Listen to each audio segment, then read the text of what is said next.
Hello students, આજે આપણે ધોરણ 11નું ચેપ્ટર નંબર 13ના લેક્ચર નંબર 7માં પ્રકાશ સંશ્લેષણની ક્રિયાનો પ્રથમ તબક્કો, જેને આપણે પ્રકાશ પ્રક્રિયા કહીએ છીએ, ચલો, અથવા પ્રથમ તબક્કાનું બીજું નામ પ્રકાશ રાસાયણિક તબક્કો પણ કહીશું. તો એનો આપણે અભ્યાસ કરવાનો છે. ચલો, પ્રથમ તબક્કાનો અભ્યાસ કરતાં પહેલાં આ ચેપ્ટરમાં પ્રકાશ સંશ્લેષણની ક્રિયામાં આપણે ક્રમશઃ કઈ કઈ ક્રિયાઓ સમજવાની છે. ચાલો, એ મેં પેજ ઉપર નાના ચાર્ટ સ્વરૂપે દર્શાવેલું છે. એ માળખું ખાસ આપણે યાદ રાખવાનું છે. તો સૌથી પહેલાં તો પ્રકાશ સંશ્લેષણની ક્રિયામાં બે તબક્કાઓ છે.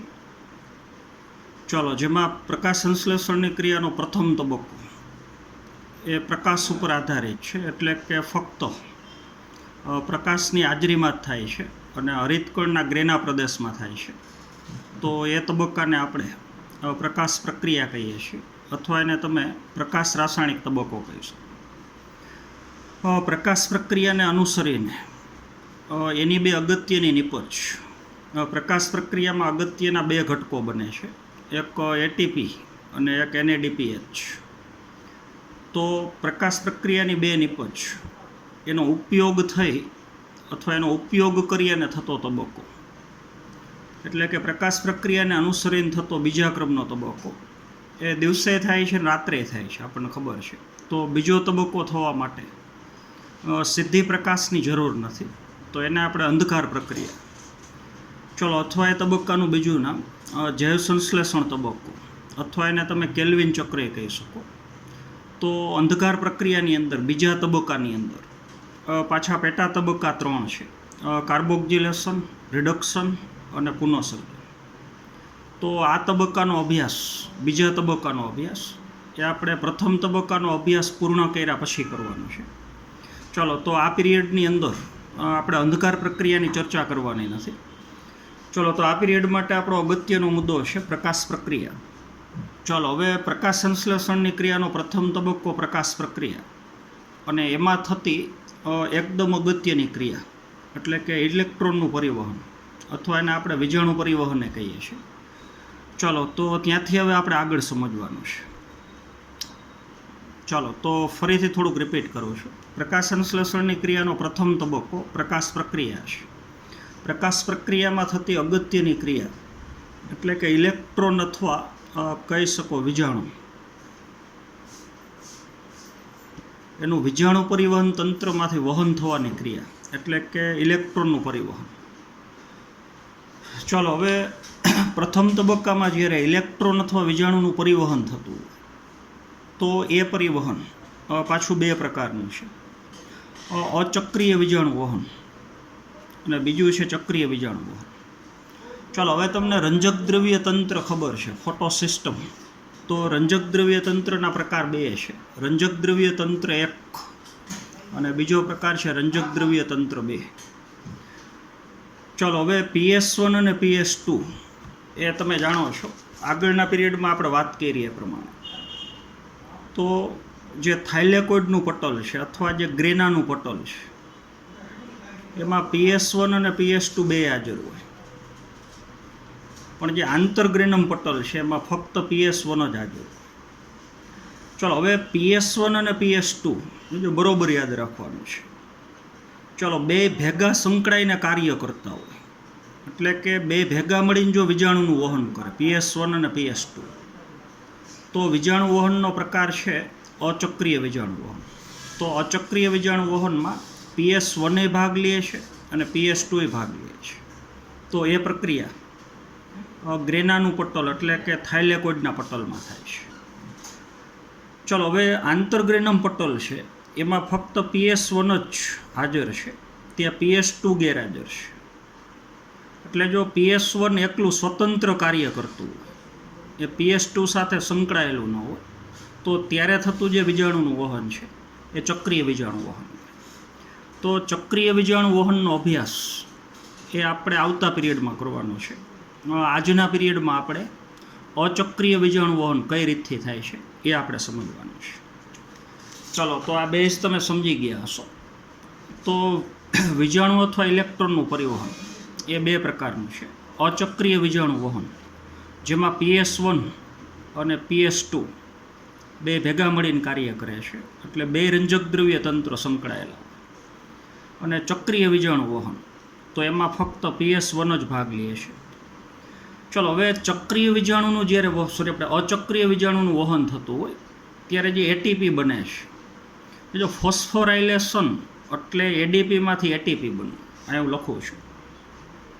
ચલો, એડીપી પ્લસ પી થઈ અને એનું રૂપાંતરણ એટીપીમાં થવાની ક્રિયા, એટલે કે એડેનોસાઇન ડાયફોસ્ફેટ એ એક ફોસ્ફેટ ગ્રહણ કરે અને ફેરવાઈ જાય એડેનોસાઇન ટ્રાયફોસ્ફેટ. તો આ ઘટનાને કહી શકો તમે ફોસ્ફોરાઇલેશનની ક્રિયા, કારણ કે ફોસ્ફરસ આમાં ઉમેરાય છે.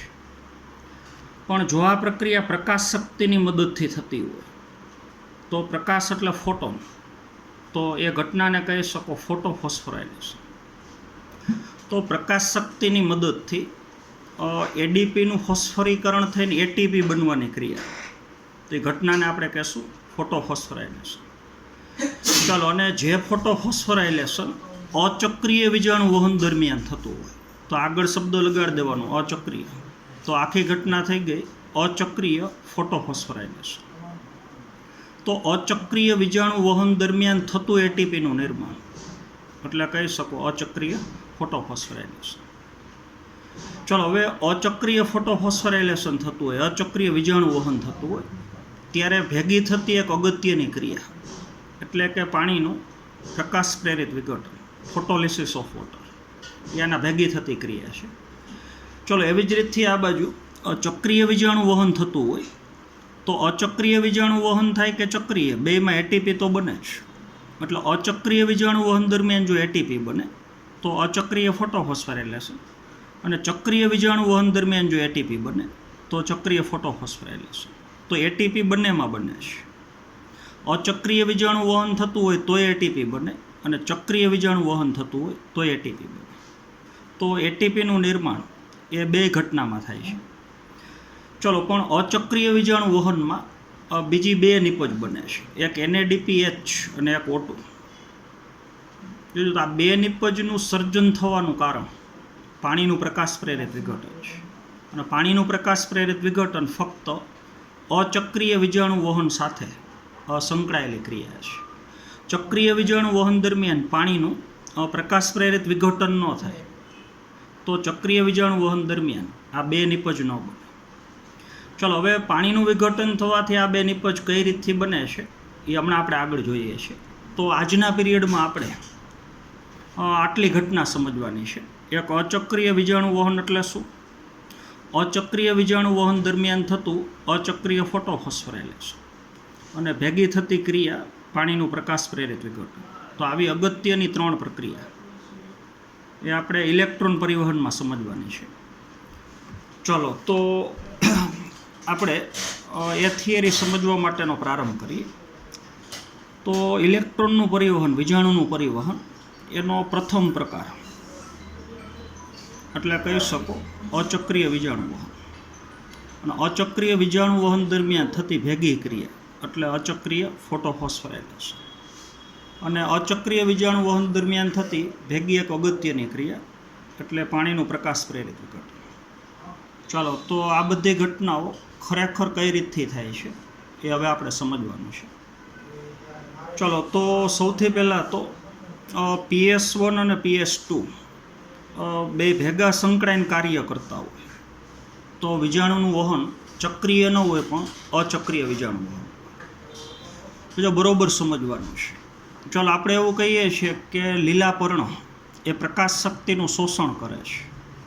તો લીલા પર્ણની સપાટી ઉપર જે પ્રકાશ આપાત થાય છે તો એ પ્રકાશ પર્ણમાં છેલ્લે થાઇલેકોઇડના પટલની અંદર જે બે રંજક દ્રવ્ય તંત્ર છે એની ઉપર આપાત થાય છે. ચલો, તો જ્યારે અચક્રીય વીજાણુ વહન થતું હોય ત્યારે ક્રિયાનો પ્રારંભ એ આપણે PS2થી કરવાનો છે. જો તો PS2ના પ્રક્રિયા કેન્દ્રમાં આવેલો ક્લોરોફિલ એનો અણુ આપણે એને ઘાટો કરીને બતાવીએ છીએ. આખું રંજક દ્રવ્ય તંત્ર છે. ચલો, એક રંજક દ્રવ્ય તંત્રની અંદર આપણને ખબર છે રંજક દ્રવ્યના 250 થી 400 અણુ છે. તો એમાંથી એક અણુ એ ક્લોરોફિલ એનો અણુ છે અને એ પ્રક્રિયા કેન્દ્ર તરીકે વર્તે છે. તો PS2ના પ્રક્રિયા કેન્દ્રમાં આવેલો ક્લોરોફિલ એનો અણુ જે આપણે ઘાટો કરીને બતાવ્યો છે એ 680 નેનોમીટર તરંગ લંબાઈ ધરાવતો લાલ પ્રકાશ એનું પહેલાં શોષણ કરે છે. જે બરોબર સમજવાનું છે. તો PS2ના પ્રક્રિયા કેન્દ્રમાં આવેલો ક્લોરોફિલ એનો અણુ 680 નેનોમીટર તરંગ લંબાઈ ધરાવતા લાલ પ્રકાશનું શોષણ કરી અને એમાંથી 4 ફોટોન જેટલી શક્તિ ગ્રહણ કરે. આ થોડુંક તમારે યાદ રાખવાનું છે. ચાલો, એટલે ક્લોરોફિલ એનો અણુ ઉત્તેજિત થઈ જાય. જોજો, એટલે એ પોતાના 4 ઇલેક્ટ્રોન ગુમાવશે, એટલે કે એનું ઓક્સિડેશન થશે. તો PS2ના પ્રક્રિયા કેન્દ્રમાં આવેલો ક્લોરોફિલ એનો અણુ 680 નેનોમીટર તરંગ લંબાઈ ધરાવતા પ્રકાશથી ઉત્તેજિત થઈ અને પોતાના 4 ઇલેક્ટ્રોન ગુમાવે, એટલે એના ઇલેક્ટ્રોન બહારની કક્ષામાં કૂદી જાય. ચાલો, તો હવે ક્લોરોફિલ એના અણુએ જે 4 ઇલેક્ટ્રોન ગુમાવ્યા, આને 4 ઇલેક્ટ્રોન ગુમાવ્યા એટલે આનું ઓક્સિડેશન થયું. તો આની ઇલેક્ટ્રોન ગુમાવવાની વૃત્તિ વધારે છે અને આની ઇલેક્ટ્રોન મેળવવાની વૃત્તિ વધારે છે. જો એને તમે રેડોક્સ પોટેન્શિયલ અથવા એને ઓક્સિડેશન રિડક્શન પોટેન્શિયલ અથવા એની ક્ષમતા કહી શકો.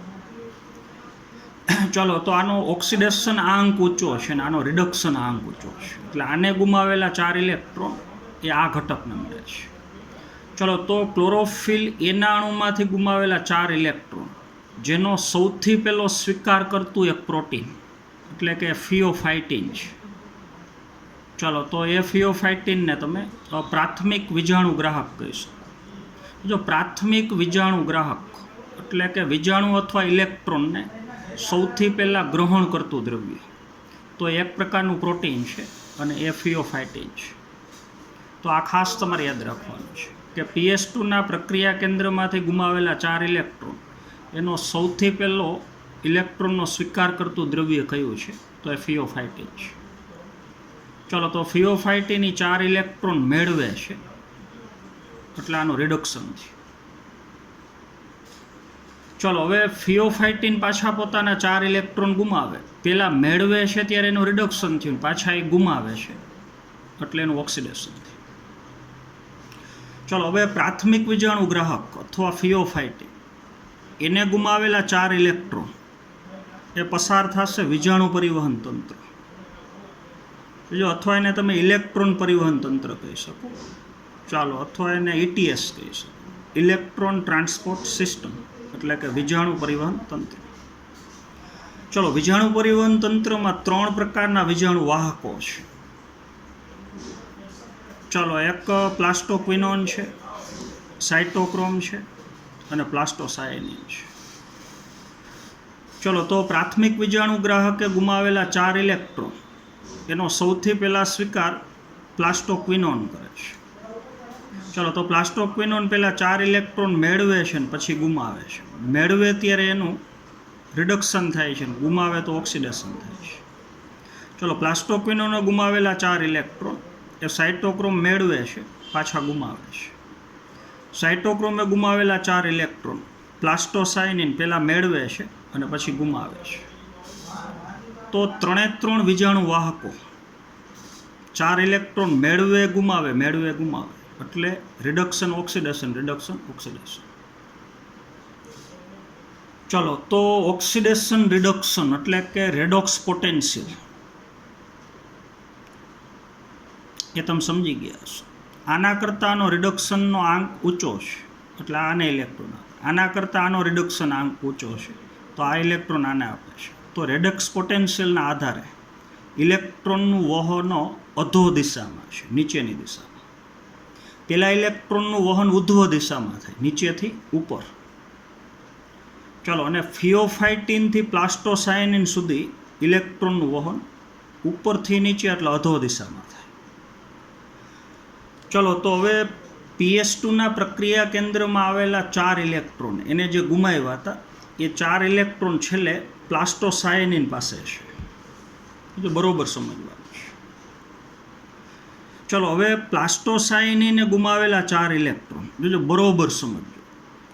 એ જો ફરી પાછા ક્લોરોફિલ એના અણુને મળી જાય દાખલા તરીકે, તો વિજાણુનું વહન ચક્રીય થઈ ગયું. જેને ગુમાવ્યા એને જ 4 ઇલેક્ટ્રોન પાછા મળી જાય તો વિજાણુના વહનનું આખું ચક્ર પૂરું થઈ ગયું, તો એને ચક્રીય વિજાણુ વહન કહેવાય. પણ આ ક્રિયામાં એવું થતું નથી.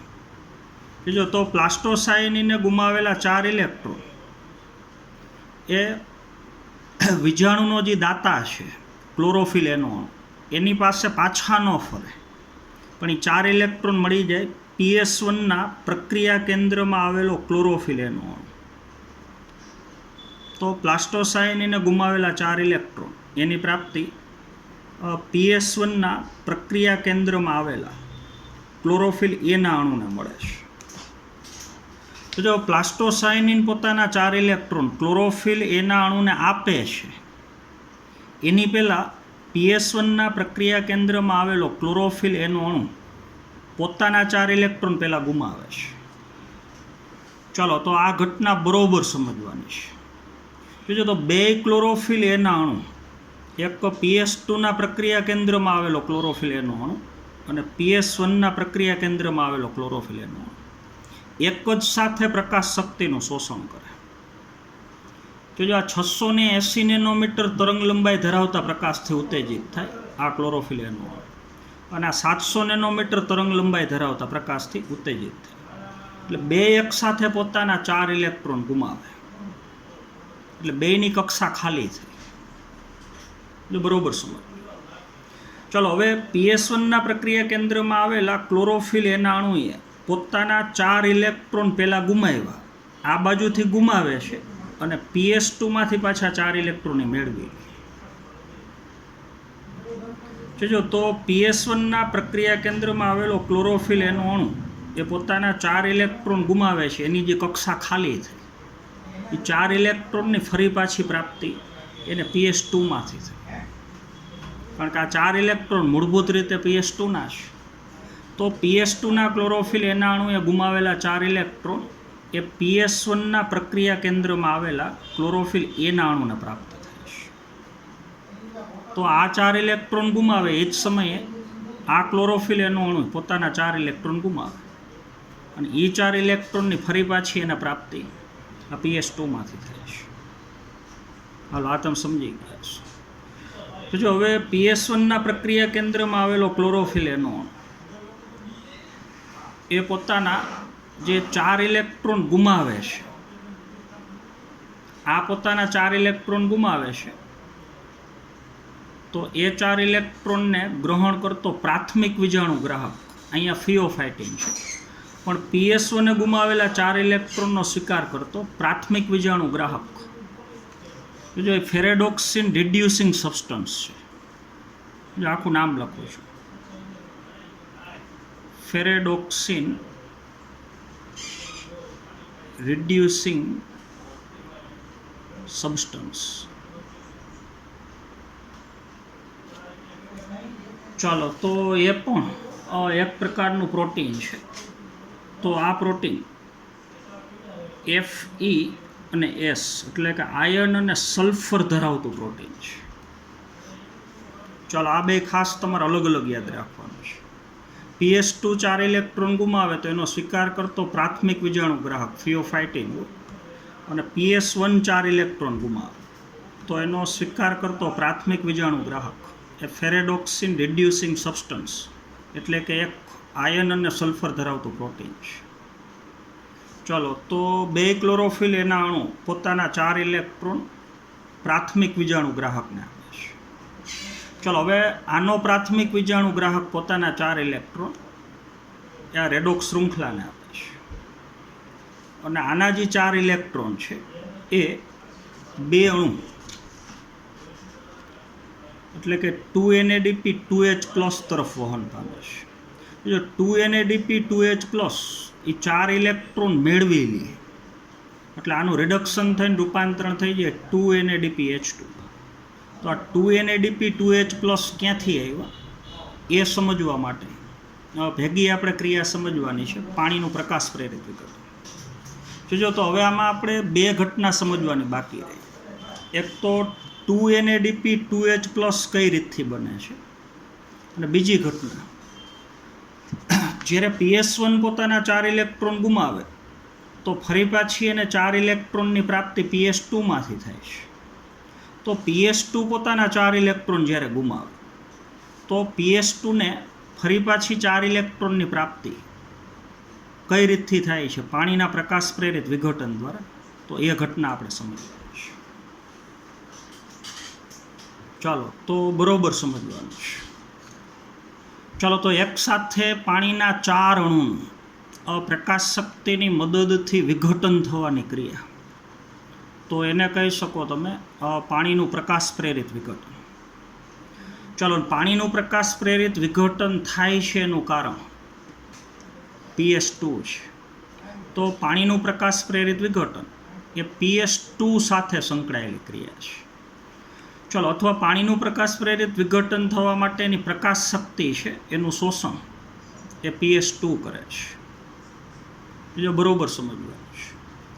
તો જ્યારે PS2 680 નેનોમીટર તરંગ લંબાઈ ધરાવતા લાલ પ્રકાશનું શોષણ કરે એટલે આનો ક્લોરોફિલ એનો અણુ પોતાના 4 ઇલેક્ટ્રોન ગુમાવે. તો જો પોતાના 4 ઇલેક્ટ્રોન ગુમાવે તો ફરી પાછી ઇલેક્ટ્રોનથી કક્ષા ભરવા માટે એને બીજા 4 ઇલેક્ટ્રોનની જરૂર પડશે. તો એ 4 ઇલેક્ટ્રોન મેળવવા માટે આનો જે ક્લોરોફિલ એનો અણુ છે એ ઓક્સિડેશન પ્રેરક તરીકે વર્તે અને પાણીના 4 અણુનું એ ઓક્સિડેશન કરે. ચલો એટલે જો ક્લોરોફિલ એનો અણુ આ પ્રકાશ શક્તિનું શોષણ ન કરે તો અહીંયા પાણીના 4 અણુનું વિઘટન ન થાય, અને પાણીના 4 અણુનું વિઘટન ન થાય તો 4 ઇલેક્ટ્રોનની પ્રાપ્તિ ન થાય, તો એ 4 ઇલેક્ટ્રોન પાછા આને મળે નહીં. તો 680 નેનોમીટર તરંગ લંબાઈ ધરાવતા પ્રકાશનું શોષણ થાય એટલે આનો ક્લોરોફિલ એનો અણુ પોતાના 4 ઇલેક્ટ્રોન ગુમાવે. તો હવે એક સાથે પાણીના 4 અણુનું ઓક્સિડેશન થઈ એનું વિઘટન થઈ અને 2 નિપજ બને, 4H+ અને 4OH-. ચલો તો આ પ્રક્રિયા માટેની પ્રકાશ શક્તિ એનું શોષણ કર્યું PS2એ, અને એના માટે આગળના ચેપ્ટરમાં જેમ આપણે વાત કરી 3 ખનિજ દ્રવ્ય જવાબદાર છે. તો મેંગેનીઝ છે, કેલ્શિયમ અને ક્લોરિન, આ 3 ખનિજ દ્રવ્યની હાજરીમાં અને પ્રકાશ શક્તિની મદદથી 4 પાણીના અણુનું વિઘટન થાય એટલે 4H+ બને ને 4OH-. જો હવે પાણીનું વિઘટન થવાથી મુક્ત થયેલા 4H+, 4 પ્રોટોન એનો સ્વીકાર કરી લઈએ 2 અણુ NADP. ચલો તો 2 અણુ NADP નિકોટિનેમાઇડ એડેનાઇન ડાયન્યુક્લિયોટાઇડ ફોસ્ફેટ એ પાણીના વિઘટનથી છૂટા પડેલા 4H+ સ્વીકારે તો 4H+ આની હારે જોડાઈ જાય 2NADP સાથે. તો હાઇડ્રોજનની મદદથી 2NADPનું રિડક્શન થઈ જાય એટલે એનું રૂપાંતરણ થઈ જાય 2NADP2H+. એક NADPનો અણુ 2H+ સ્વીકારે તો 2 NADPના અણુ હોય તો 4H+ સ્વીકારે એટલે 2NADP2H+, એટલે 2 ને 2 4 હાઇડ્રોજન થઈ ગયા. ચલો એટલે આખો સરવાળો કરો તો આ 4H+ થયું. તો હવે એને 4 ઇલેક્ટ્રોનની જરૂર છે. જો એટલે આ 2NADP2H+ જે પાણીના વિઘટનથી સર્જાયા. જો એટલે પાણીના 4 અણુના વિઘટનથી જે 2NADP2H+ સર્જાણા 2NADP2H+, એને 4 ઇલેક્ટ્રોનની પ્રાપ્તિ PS1માંથી થાય. તો PS1માંથી મુક્ત થયેલા 4 ઇલેક્ટ્રોન પહેલાં મળશે પ્રાથમિક વિજાણુગ્રાહક ફેરેડોક્સિન રિડ્યુસિંગ સબસ્ટન્સ, અને એમાંથી હવે 4 ઇલેક્ટ્રોન આ 2NADP2H+ ને મળી જાય એટલે એનું રૂપાંતરણ થઈ જાય 2NADPH2. હાલો આખી પ્રક્રિયા તમે સમજી ગયા છો. ચલો હવે પાણીનું વિઘટન થવાથી બનેલી બીજી નિપજ જે 4OH- છે. જો હવે 4OH માઇનસ પોતાના 4 ઇલેક્ટ્રોન ગુમાવે. જો 4OH માઇનસ પોતાના 4 ઇલેક્ટ્રોન ગુમાવે એની પ્રાપ્તિ થાય ફરી પાછી PS2 ને. તો PS2 એ જે પોતાના 4 ઇલેક્ટ્રોન ગુમાવ્યા એની ફરી પાછી 4 ઇલેક્ટ્રોનની પ્રાપ્તિ એને પાણીના વિઘટનથી. તો પાણીનું પ્રકાશ પ્રેરિત વિઘટન થવાથી જે 4 ઇલેક્ટ્રોન મુક્ત થાય છે એ મળે છે PS2 ને. ચલો, તો 4OH માઇનસ પોતાના 4 ઇલેક્ટ્રોન ગુમાવી અને એનું રૂપાંતરણ થઈ જાય 2 અણુ હાઇડ્રોજન પેરોક્સાઇડ એટલે 2H2O2 અને 2H2O2નું વિઘટન થવાથી બનશે 2 પાણીના અણુ ને 1 ઓક્સિજનનો અણુ. હાલ આ તમે સમજી ગયા છો. જોજો હવે 4 પાણીના અણુ વપરાય છે જોજો અને 2 પાણીના અણુ બને છે. 4 વપરાય ને 2 પાણીના અણુ બને છે. તો ખરેખર તો પાણીના 2 અણુ જ વપરાણા. એ તમારા ટેક્સ્ટ બુકમાં આટલી ક્રિયા જ આપી છે 2 અણુ લખે, પણ ખરેખર એક સાથે પાણીના 4 અણુનું વિઘટન થાય છે.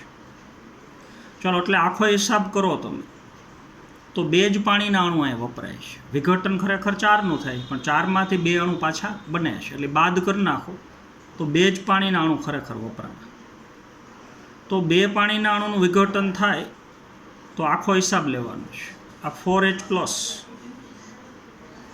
જો અહીંયા 4 ઇલેક્ટ્રોન અને 1 અણુ O2. ચાલો, અહીંયા જો 4H2O એવું બતાવું તો અહીંયા પાછા તમારે 2H2 આ નિપજ તરીકે બતાવવા પડે. એટલે 2 બાજુથી આપણે 2 પાણીના અણુ બાદ કરી નાખ્યા. આખી પ્રક્રિયા ટૂંકમાં અહીંયા ખરેખર 4H2O તો અહીં નિપજ તરીકે 2 પાણીના અણુ બતાવવા પડે. તો જો અહીંયા 4H2O લખો તો 4H પ્લસ 4 ઇલેક્ટ્રોન O2 અને અહીંયા લખવું પડે 2H2O. એટલે એ પ્રક્રિયા ટૂંકાવી નાખી. ચલો, તો આ તમે સમજી ગયા છો. તો પાણીના અણુનું વિઘટન થાય તો ટૂંકો હિસાબ આપણે કરીએ કે H2Oના અણુનું વિઘટન થાય તો ખરેખર નિપજ તરીકે શું બને છે? તો H પ્લસ બને છે, ઓક્સિજન બને છે અને ઇલેક્ટ્રોન બને છે. આ ખાલી સામાન્ય હિસાબ. પણ આવું 1 અણુનું વિઘટન ન થાય, ખરેખર 4 અણુનું વિઘટન થાય. તો 4 અણુનું વિઘટન થાય પાણી તો આ જ રીતથી નિપજ H પ્રમાણે બને છે. હાઇડ્રોજન આયન, ઇલેક્ટ્રોન મુક્ત થાય ને ઓક્સિજન. જો તો હવે બરોબર સમજવાનું છે. 4 પાણીના અણુનું વિઘટન થાય તો 1 O2 મુક્ત થાય. જો તો પ્રકાશ સંશ્લેષણની ક્રિયામાં નિપજ તરીકે તમે 6O2 બતાવો છો. તો 1 O2 મુક્ત થવા માટે 4 પાણીના અણુનું વિઘટન થતું હોય તો આ આખી પ્રક્રિયા જે અચક્રીય વીજાણુ વહન આખી ઘટના જે બતાવી એ પ્રક્રિયા 6 વખત થાય. 1 ગ્લુકોઝના અણુનું નિર્માણ થવા માટે આ જે અચક્રીય વીજાણુ વહન છે એ 6 વખત થાય. જોજો હવે 6 વખત અહીંથી 4 ઇલેક્ટ્રોન મુક્ત થાય 6 વખત. તો 6 વખત 4 ઇલેક્ટ્રોનની અહીંયા પ્રાપ્તિ થવી જોઈએ. તો 6 વખત પાણીના 4 અણુનું વિઘટન થાય તો ખરેખર 24 પાણીના અણુનું વિઘટન થાય. જો 24 પાણીના અણુનું વિઘટન થાય તો એમાંથી 12 પાણીના અણુ પાછા બને છે. એટલે ખરેખર તો અહીંયા પાણીના 12 અણુ જ વપરાયેલા કહેવાય. એ તો પ્રકાશ સંશ્લેષણની ક્રિયામાં તમે બતાવો છો 6CO2 પ્લસ 12H2 તો સામે નિપજ તરીકે બતાવો છો 6O2. આ થોડુંક તમે સમજી ગયા છો. ચલો, હવે જે આખું અચક્રીય વીજાણુ વહન છે જોજો એવું કેમ કહીએ છીએ તો કે કોઈ પણ જગ્યાએ મુક્ત થયેલા 4 ઇલેક્ટ્રોન એ મૂળ દાતા પાસે પાછા ન ફરે. જોજો PS2 પોતાના 4 ઇલેક્ટ્રોન ગુમાવે, પેન ફરે બરોબર જોવાનું છે. તો એ 4 ઇલેક્ટ્રોનની પાછી એને પ્રાપ્તિ ન થાય. એ 4 ઇલેક્ટ્રોન જતા રહીએ PS1માં. PS1 પોતાના 4 ઇલેક્ટ્રોન ગુમાવે. જોજો તો એ 4 ઇલેક્ટ્રોનની પ્રાપ્તિ પોતાને ન થાય. એ જતા રહીએ 2NADP 2H પ્લસ તરફ. તો ક્યાંય વીજાણુનું વહન ચક્રીય રીતે નથી. એટલે વીજાણુનું વહન અચક્રીય છે. એટલે કહી શકો અચક્રીય વીજાણુ વહન. ચલો, આના પછી આપણે જે ચક્રીય વીજાણુ વહન ભણશું જોજો એમાં PS1એ ગુમાવેલા 4 ઇલેક્ટ્રોન એ PS1 પાછા ફરશે તો વીજાણુનું આખું ચક્ર પૂરું થઈ જશે. આવી રીતથી વીજાણુ વહન તો એ ચક્રીય. ચાલો, તો આખી રચના ઝેડ આકારની છે જોજો. તો આને ઝેડ સ્કીમે કહીશું. ચલો અહીંથી વીજાણુનું વહન થાય ત્યારે પહેલાં વીજાણુ ઉધ્વ દિશામાં જાય, જો વળી પાછો વીજાણુ અધો દિશામાં આવે અને પાછો વીજાણુ ઉધ્વ દિશામાં જાય અને વળી પાછો વીજાણુ અધો દિશામાં. તો અંદાજિત આખો જે વીજાણુનું પરિવહન છે એ ઝેડ આકારમાં થાય છે આ રીતથી. તો અચક્રીય વીજાણુ વહન એને તમે ઝેડ સ્કીમે કહી શકો, ઝેડ પ્રક્રિયા કહી શકો. ચલો ચક્રીય વીજાણુ વહન ઝેડ આકારે ન થાય, એ ગોળાકાર થશે, કારણ કે આમાં વીજાણુ પાછા ફરતા નથી એટલે એનો આકાર છે અંદાજે ઝેડ છે. ચાલો તો આખી ઘટના હવે તમે સમજી ગયા હશો. જોજો હવે આ પ્રક્રિયા ટોટલ 6 વખત. તો આપણે હવે ઘટના સમજવાની છે અચક્રીય ફોટોફોસ્ફોરાયલેશન. જોજો આ વીજાણુનું વહન છે ને આપણે કહીએ છીએ અચક્રીય વીજાણુ વહન. જોજો અચક્રીય વીજાણુ વહનમાં જ્યારે ઇલેક્ટ્રોન PS2માંથી PS1માં જતા હોય, જો બરોબર સમજો, PS2એ મુક્ત કરેલા 4 ઇલેક્ટ્રોન એ મળે કોને? PS1ને. ત્યારે ઇલેક્ટ્રોન વચ્ચે રેડોક્સ શૃંખલામાંથી પસાર થાય. આ જે આખી શૃંખલા છે એ ઓક્સિડેશન રિડક્શન માટેની શૃંખલા, એટલે એને કહેશું રેડોક્સ શૃંખલા, અથવા એ છે વિજાણુ પરિવહન તંત્ર. તો વિજાણુ પરિવહન તંત્રમાંથી જ્યારે ઇલેક્ટ્રોન પસાર થતા હોય, જોજો તો ઇલેક્ટ્રોન મેળવે ગુમાવે ત્યારે વચ્ચે શક્તિ છૂટી પડે અને એ શક્તિનો ઉપયોગ થઈ 4 ઇલેક્ટ્રોન એક વખત આ શૃંખલામાંથી પસાર થાય. તો એટલી શક્તિ છૂટી પડે જે શક્તિનો ઉપયોગ થઈ અને એડીપી પ્લસ પી થઈને બની જાય એક એટીપી. તો એટીપીનું નિર્માણ ખરેખર આ પ્રકાશ શક્તિની મદદથી છે.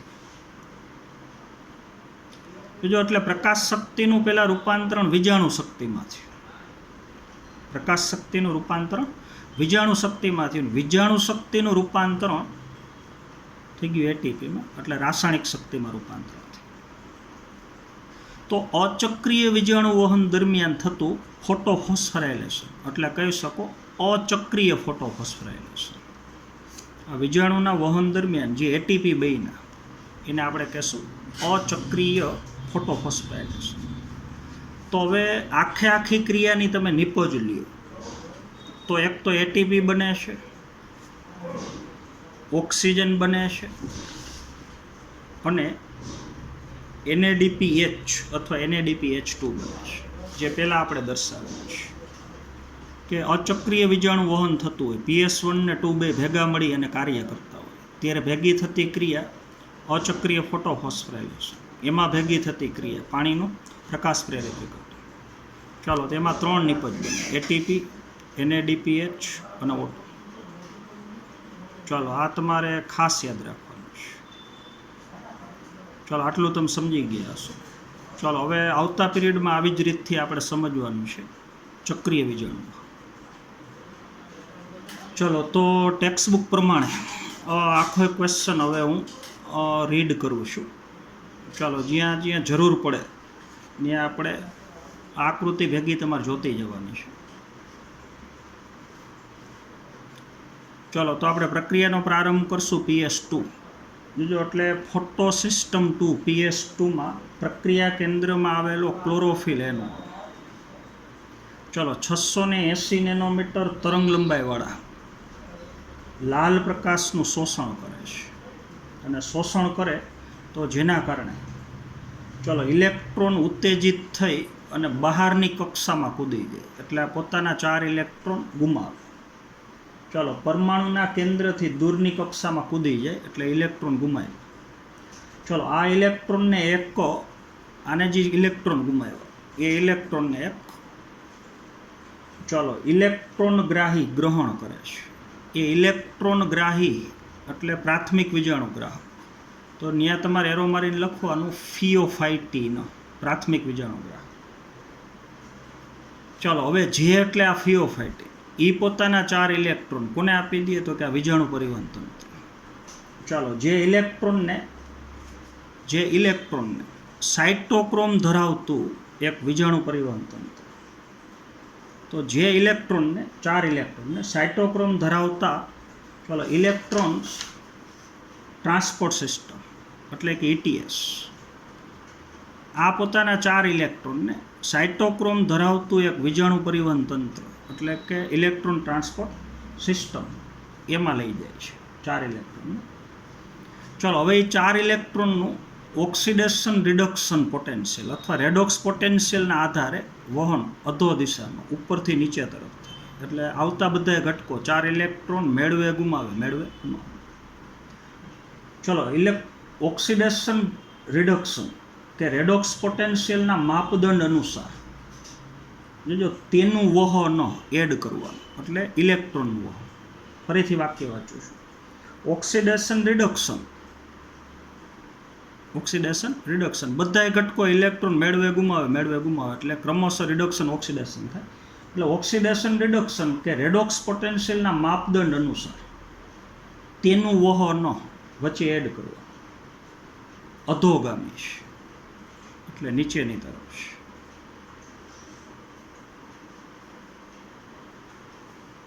ચાલો પછી આગળ. તો જ્યારે પરિવહન શૃંખલામાંથી વીજાણુ પરિવહન તંત્રમાંથી ઇલેક્ટ્રોન વીજાણુ પરિવહન તંત્રમાંથી ઇલેક્ટ્રોન પસાર થાય છે અહીંથી, ત્યારે તેઓનો ઉપયોગ થતો નથી કે વપરાઈ જતા નથી. 4 ઇલેક્ટ્રોન આમાંથી જ્યારે પસાર થતા હોય તો ઉપયોગ થતો નથી અથવા વપરાઈ જતા નથી. એટલે કોઈ ઘટક એને કાયમી સ્વીકારતો નથી. મેળવે ગુમાવે. ચલો પરંતુ તેઓ છેલ્લે કોને મળે તો કે PS1ને મળે છે. ચાલો પરંતુ તેઓ ફોટોસિસ્ટમ 1 એટલે કે PS1ના રંજક દ્રવ્યને એટલે ક્લોરોફિલ એના અણુને આપી દે છે. તો આને ગુમાવેલા 4 ઇલેક્ટ્રોન વીજાણુ પરિવહન તંત્રમાંથી પસાર થઈ અને PS1ને મળે છે. ચલો હવે એની સાથે જ આને ગુમાવેલા 4 ઇલેક્ટ્રોન વહન પામીને અહીંયા આવે એ પહેલાં આ ક્લોરોફિલ એનો અણુ એ પોતાના 4 ઇલેક્ટ્રોન પ્રકાશ શક્તિનું શોષણ કરીને પહેલાં ગુમાવી દે પછી આ મેળવે. ચલો તેની સાથે PS1ના પ્રક્રિયા કેન્દ્રમાં પણ ઇલેક્ટ્રોન લાલ પ્રકાશની 700 નેનોમીટર તરંગ લંબાઈનું શોષણ થવાથી ઉત્તેજિત થાય. આના જે ઇલેક્ટ્રોન છે એ 700 નેનોમીટર ધરાવતા લાલ પ્રકાશનું શોષણ થવાથી ઉત્તેજિત થઈ અને 4 ઇલેક્ટ્રોન ગુમાવી દે પછી આ ઇલેક્ટ્રોન મેળવે. ચાલો ને તે અન્ય ગ્રાહી અણુ તરફ સ્થળાંતરિત થાય. તો એ પ્રાથમિક વીજાણુ ગ્રાહક જે હોય ફેરેડોક્સિન રિડ્યુસિંગ સબસ્ટન્સ, જે આયન અને સલ્ફર ધરાવતો પ્રોટીન છે. ચલો જેનો રેડોક્સ પોટેન્શિયલ એટલે આનો FRSનો રેડોક્સ પોટેન્શિયલ એ આના કરતાં વધારે. તો આના કરતાં આનો રેડોક્સ પોટેન્શિયલ વધારે છે એટલે આમાંથી ઇલેક્ટ્રોન આમાં આવે. આના કરતાં આનો રેડોક્સ પોટેન્શિયલ વધારે એટલે આમાંથી ઇલેક્ટ્રોન આમાં આવ્યો. તો આના કરતાં આનો રેડોક્સ પોટેન્શિયલ વધારે એટલે આ પોતાના ઇલેક્ટ્રોન આને આપે. ચલો હવે બરોબર સમજવાનું છે આગળ. ચલો હવે છેલ્લે ઇલેક્ટ્રોન FRS પાસે છે પ્રાથમિક વીજાણુ. જોજો તો આ ઇલેક્ટ્રોન પુનઃ ફરી પાછા અધો દિશામાં નીચે ગતિ કરે પાછા ઇલેક્ટ્રોન. અને આ વખતે હવે જે 4 ઇલેક્ટ્રોન છે એ કોને મળશે તો ઉર્જાથી ભરપૂર એક અણુ એટલે NADP પ્લસ અથવા એ લખવાનું NADP2H પ્લસ ભરપૂર NADP તરફ ગતિ કરે. એટલે આ 4 ઇલેક્ટ્રોન NADPને મળી જાય એટલે એનું રૂપાંતરણ થઈ જાય NADPH2. ચલો આ ઇલેક્ટ્રોનનો ઉમેરો થવાથી આ 4 ઇલેક્ટ્રોનનો અહીંયા ઉમેરો થવાથી આ NADP છે એનું રિડક્શન થઈ અને બની જાય. જો ટેક્સમાં આપ્યું છે NADPH પ્લસ H પ્લસ એટલે ખરેખર તો થઈ ગયું NADPH2 બનાવે. હવે એના માટે વપરાય છે. ચલો ઇલેક્ટ્રોનના સ્થળાંતરણની ચલો આખા ઇલેક્ટ્રોનનું જે સ્થળાંતરણ થયું તો એના માટેની આખી યોજના એ ઝેડ આકારની છે. તો ઇલેક્ટ્રોનના સ્થળાંતરણની ઇલેક્ટ્રોન પરિવહન યોજના જોજો એનો પ્રારંભ PS2થી થાય. ચલો PS2થી પ્રારંભ થઈ અને ગ્રાહી એકમ તરફ એટલે આના તરફ પહેલાં ઇલેક્ટ્રોનનું ઉધ્વ દિશામાં વહન થાય પામી અને ઇલેક્ટ્રોન પરિવહન શૃંખલા દ્વારા એટલે આ વીજાણુ પરિવહન તંત્ર દ્વારા પાછું વહન અધો દિશામાં. ચલો PS1 તરફ એટલે કે અધોગમન નીચેની દિશામાં થઈ અને અન્યગ્રાહી એકમમાં સ્થળાંતરણ પામે એટલે વળી પાછું ઉધ્વ દિશામાં એટલે FRS તરફ. ચાલો અને છેવટે એ 4 ઇલેક્ટ્રોન એ મળી જાય NADP+. ચલો તો NADP તરફ અધોવહન પામી અને NADPનું રિડક્શન કરી અને NADPH2 એટલે કે NADPH+H હાલો બનવા સુધી થાય. તો આ બધી જ યોજના અંદાજિત ઝેડ આકારની હોય છે. ચલો એટલા માટે એને ઝેડ યોજના અથવા ઝેડ સ્કીમ કહીએ છીએ. ચલો જે તમને આકૃતિ 13.5માં હાલો બતાવેલું છે. ચાલો તો આ આકાર ત્યારે બને છે, આવો આકાર ત્યારે બને છે જ્યારે બધા વાહકો એક પછી એક આવતા વાહકો એ ક્રમશઃ એક પછી એક ગોઠવાયેલા છે. વાહકો ઝેડ આકારમાં ગોઠવાયેલા છે એટલે આખી સ્કીમ ઝેડ આકારની બને છે. ચાલો બધા જ વાહકો એક રેડોક્સ ક્ષમતા માપદંડ ઉપર ક્રમાનુસાર ગોઠવાયેલા છે એક પછી એક એટલે આખો આકાર ઝેડ આકારમાં બને છે. ચલો હવે અચક્રીય વીજાણુ વહન દરમિયાન ભેગી બનતી ઘટના એટલે પાણીનું વિભાજન, તો એ ભેગું વાંચું છું. ચલો હવે PS1 ને ઇલેક્ટ્રોન PS2માંથી મળે. જોજો તો PS2 ને પાછા ઇલેક્ટ્રોન ક્યાંથી મળે તો પાણીના વિઘટનથી મળે, તો એ આપણે સમજવાનું છે. ચલો હવે પછી તમે પૂછશો કે PS2 કેવી રીતથી ઇલેક્ટ્રોન, જોજો PS2 ને કેવી રીતે ઇલેક્ટ્રોન સતત પૂરા પડે છે. આ એક વખત પોતાના 4 ઇલેક્ટ્રોન ગુમાવી દે તો વળી પાછા એ 4 ઇલેક્ટ્રોન ગુમાવે તો એને કોઈક ઇલેક્ટ્રોન આપતું હોય ને તો એ ઇલેક્ટ્રોન મળે છે પાણીના વિઘટનથી. ચાલો તો PS2 કેવી રીતથી ઇલેક્ટ્રોન સતત પૂરા પાડે છે તો ઇલેક્ટ્રોન જે ફોટોસિસ્ટમ 2માંથી બહાર નીકળે છે, PS2 પોતાના જે ઇલેક્ટ્રોન ગુમાવે છે એની ફરી પાછી પ્રાપ્તિ પાણીના વિઘટનથી થાય છે. ચાલો તેનું સ્થાન નિશ્ચિત રૂપે બીજા ઇલેક્ટ્રોન લે છે. આ જે ઇલેક્ટ્રોન ગુમાવે તો એનું સ્થાન બીજા ઇલેક્ટ્રોન લે અને બીજા ઇલેક્ટ્રોન મુક્ત કરે પાણી. ચાલો તો પાણીના વિભાજનના કારણે ઇલેક્ટ્રોનની પ્રાપ્તિ થઈ છે. પાણીનું વિભાજન થવાથી જે 4 ઇલેક્ટ્રોન મુક્ત થાય એની પ્રાપ્તિ PS2 ને થાય છે. ચલો તો પાણીની વિભાજનની ક્રિયા PS2 આયરે સંકળાયેલી છે, PS1 આયરે સંકળાયેલી નથી. ચાલો હવે પાણીનું વિઘટન થાય સામાન્ય રીતે બતાવો તો તમને ખબર છે કે હાઇડ્રોજન છૂટવો પડે, ઓક્સિજન છૂટવો પડે, ઇલેક્ટ્રોન છૂટવો પડે. ચાલો તો પાણી એટલે H2O, H+ ઓક્સિજન અને ઇલેક્ટ્રોનમાં વિભાજન પામે. પણ આવી રીતથી ન થાય, એક સાથે ખરેખર 4 પાણીના અણુનું વિઘટન થાય. ચાલો તો આમાંથી ઉત્પન્ન થતો ઓક્સિજન, પાણીનું વિઘટન થવાથી ઉત્પન્ન થતો ઓક્સિજન એ પ્રકાશ સંશ્લેષણની એકમાત્ર વાસ્તવિક સાચી નિપજ આ છે. આ ખાસ MCQ માટે યાદ રાખવાનું છે કે પાણીનું વિભાજન થવાથી ઉત્પન્ન થતી અથવા પ્રકાશ સંશ્લેષણની એકમાત્ર વાસ્તવિક નિપજ કહી તો એ ખરેખર ઓક્સિજન છે. ચલો હવે ઇલેક્ટ્રોનના જરૂરી સ્થાનફેર માટે આ ઇલેક્ટ્રોનનું સતત આમનામ સ્થાનફેર થવા માટે ચલો PS1માંથી દૂર થયેલા ઇલેક્ટ્રોન એ ફોટોસિસ્ટમ 2 દ્વારા પૂરા પાડવામાં આવે છે. PS1 જે પોતાના 4 ઇલેક્ટ્રોન ગુમાવે એની ફરી પાછી પ્રાપ્તિ PS2માંથી થાય છે. હાલો હવે આપણે કીધું તે પ્રમાણે ખરેખર વિભાજન 4 અણુનું થાય પણ 2 અણુ પાછા બને છે એટલે ખરેખર તો 2 અણુનું જ વિભાજન થયું. તો એ પ્રમાણે તમને ટેક્સ્ટ બુકમાં સમીકરણ આપેલું છે. ચલો તો આપણે તે સારી રીતે જાણી લેવું જોઈએ કે પાણીનું વિભાજન PS2 આયરે સંકળાયેલું છે. એના માટેની પ્રકાશ શક્તિનું શોષણ PS2 કરે છે. ચાલો જે આપમેળે ભૌતિક રીતે તો આ પ્રક્રિયા ક્યાં થાય તો થાઇલેકોઇડના પટલની અંદરની તરફ થાય. આપણને ખબર છે PS1 ને 2 એ ઓલા થાઇલેકોઇડના પટલમાં, ગ્રેનાના પટલમાં આવેલા છે.